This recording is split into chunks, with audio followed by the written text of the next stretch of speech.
कैसी तबीयत है आंटी की? ठीक है। मुझे आंटी की बीमारी का सुन के बहुत अफसोस हुआ। अल्लाह उन्हें शिफा दे। आमीन। चलो मैं चलता हूँ अब। आसिफ, क्या तुम थोड़ी देर रुक नहीं सकते?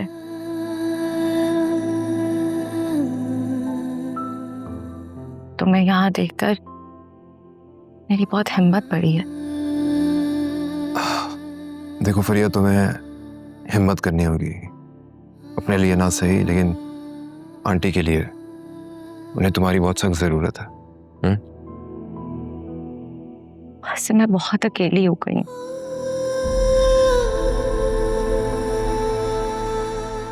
बिल्कुल अकेली। पहले डैड छोड़कर चले गए और अब मम्मी की ये हालत। अगर तुम भी मुझे छोड़कर चले गए तो मैं तो मर ही जाऊंगी।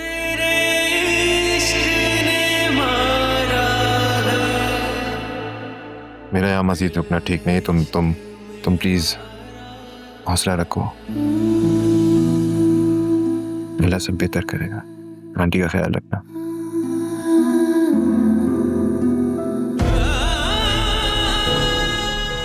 अगर तुम साथ होगे तो वैसे सब ठीक हो जाएगा। प्लीज मेरी लाइफ में वापस आ जाओ। मैं मानती हूँ कि हमारे दरमियान जो रिश्ता था मेरी गलतियों की वजह से खत्म हो गया, लेकिन हम अच्छे दोस्त नहीं बन सकते। क्या तुम मुझे इतना भी सपोर्ट नहीं कर सकते कि मैं इन हालात से लड़ सकूं? एक बार फिर टूटने बिखरने से क्या तुम मुझे नहीं बचा सकते? वहां से प्लीज प्लीज डोंट गो। बहता है जो पलकों से वो आंसू ये कहता है, टूटे जो भरोसा तो बाकी क्या रहता है।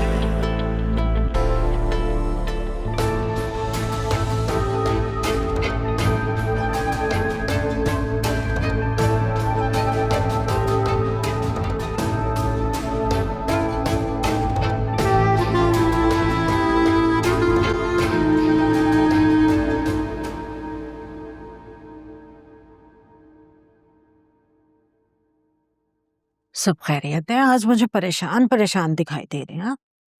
अरे हाँ भाई, सीढ़ियां चढ़ते उतरते थकन हो ही जाती है, लेकिन अल्लाह का शुक्र है फ्लैट समझ आ गया है। कदरे नई कंस्ट्रक्शन है, हवादार कुशादा माशाल्लाह। और हाँ, लीज का भी कोई मसला नहीं है। ये तो बहुत अच्छी बात है। अगर कहो तो तुम्हें दिखा लो। नहीं, मैं क्या करूंगी देखकर। आपको मुनासिब लग रहा है तो बस ठीक है। हाँ, अलबत्ता अगर आप आलिया को दिखाना चाहते हैं तो उसे दिखा दें। अरे वो तो मेरा बाजू है, उसके होते हुए मुझे कभी बेटे की कमी महसूस नहीं हुई। हाँ ये तो है, अल्लाह उसको खुश रखे हमेशा। बस नौशीन की कुछ बातें मुझे मुनासिब नहीं लगी। ऐसी बातें हैं? यही औलाद का ताना, काम न करने का ताना, नौकरी पर जाने का ताना, घर देर से आने का ताना, हद है। मैं तो सोच रही हूँ मालिया को समझाती हूँ, बेटा नौकरी को छोड़ो, घर संभालो। कोई जरूरत नहीं है, वो जाने उसका शौहर जाने। आलिया खुद हैंडल कर लेगी, वो एक समझदार बच्ची है। बल्कि मुझे तो कभी कभार फिजा की फिक्र होती है, वो तो कभी लिहाज नहीं करेगी। फिजा का नौशीन से क्या ताल्लुक? अरे भाई, मैं कह रहा हूं कि अगर फिजा को भी नौशीन जैसी सास मिल गई तो क्या होगा। इसीलिए कहती हूँ फराज से बात कर लें, उससे मुनासिब रिश्ता नहीं मिलेगा। इसका जवाब तुम अच्छी तरह जानती हो। फिलहाल फराज का चैप्टर बंद करो और भूल जाओ इसे। फिजा की हाउस जॉब भी मुकम्मल हो जाएगी, हमें इस काम में अब देर नहीं करनी चाहिए। सब हो जाएगा, तुम फिक्र मत करो। फिलहाल तो हमें फ्लैट के लिए पेमेंट अरेंज करनी है ताकि ये मसला हल हो। सुने, आप ना जोया की तरफ चक्कर लगाएं। पता नहीं उसकी कैसी तबीयत होगी, घर में कोई देखभाल करने वाला भी नहीं है, उसे तो खाना पूछने वाला भी कोई नहीं है। मैं वहां नहीं जाऊंगा और ना तुम जाओगी, और ये मेरा आखिरी फैसला है, समझी?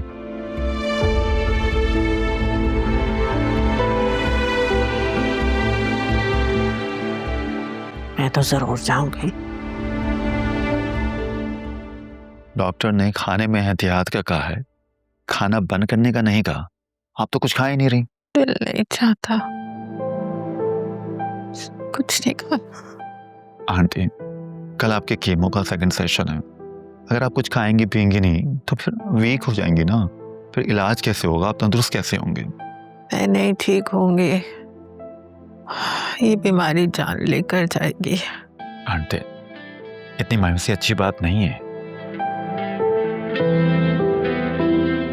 तुम्हें नहीं पता, तुम्हें नहीं पता फराज, मैं किस कंडीशन में हूँ, किस जोन में हूँ।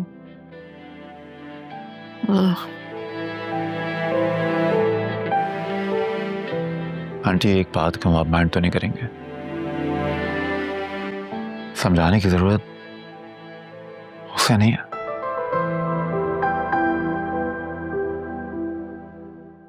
आपको समझने की जरूरत है। वो अब तक अपनी पिछली शादी के ड्रामा से नहीं निकल पाए, और आप उसे मजीद इम्तिहान में डालने की कोशिश कर रही हैं।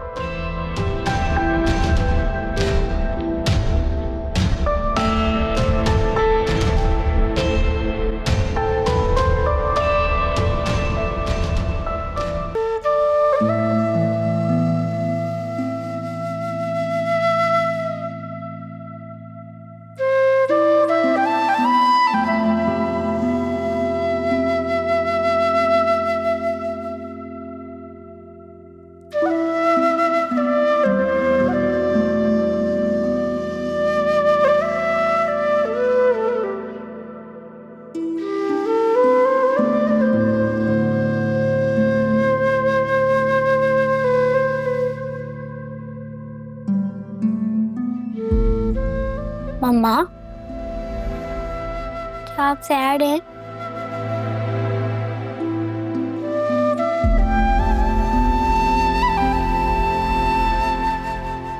थोड़ा सा। आप नानू को मिस कर रही हैं? बहुत ज्यादा। हम उनके घर चलते हैं ना, मुझे भी उन सबकी याद आ रही है।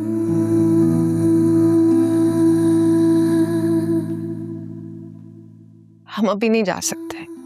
क्यों? बस नहीं जा सकते।